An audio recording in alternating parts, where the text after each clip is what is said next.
McGraw, and folks, it's our KTRS Sports Weekly Wrap. And, McGraw got me thinking yesterday watching Alex Reyes go back to the disabled list after pitching just 4 innings a couple of days ago against the Brewers, that for some reason the Cardinals' top prospects, the blue chippers, the 5 stars, that there seems to be this dark cloud hanging above these guys, a curse, if you will. And let me cite a few examples for you over the last 20 or so years. Remember Alan Benez? Alan Benez came up through the Cardinals organization, had the Benez name. His brother Andy was already a successful big leaguer. In 1997, Benez had an ERA sub-3, was on his way to maybe being a Cy Young contender. Hurt his shoulder, had surgery, was basically done. His Cardinal career over, was never the same pitcher again. We all remember Rick Ankiel was a runner-up in the Rookie of the Year balloting back in 2000, and then went to the playoffs and promptly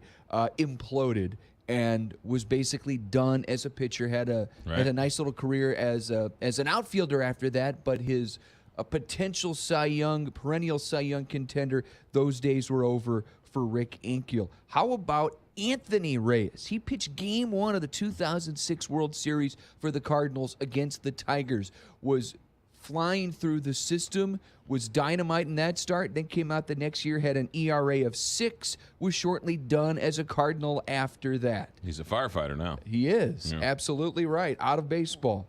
Colby Rasmus was the first real 5-tool prospect since Ray Lankford in the early 90s. He feuded with Tony La Russa. His dad was a little crazy, was traded a couple of years into his Cardinals tenure, didn't make much of an impact in St. Louis.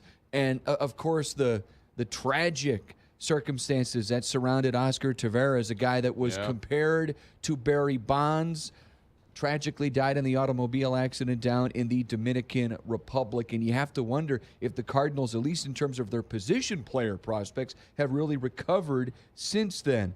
And now we go back again to Alex Reyes, and a guy that was absolutely dominant at in his rehab performances just a little while ago. We'll have to wait and see.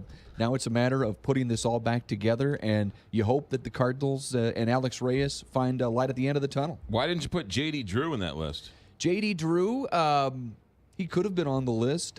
I think, remember, he was drafted by the Cardinals and immediately got to the big league level. Right. There wasn't much of a prospect affair with Drew because he got to the majors so fast. Being nowhere near what he was potential was, I guess. No right? question. They were calling him the next Mickey Mantle, but and he had a decent big league career, just not really in St. Louis. Hey, we got Adam Wainwright for him, so that turned out pretty good. That worked out fine. All right, Brendan Weesey, Thanks, what's guys. going up on the sports show tonight? So we've got FC Soccer Weekly at 7 o'clock. Don't forget St. Louis FC on the pitch tomorrow night against Swope Park, where we've got a 6 o'clock pregame. Jim Hewer, Bill McDermott have the call at 7:30. All right.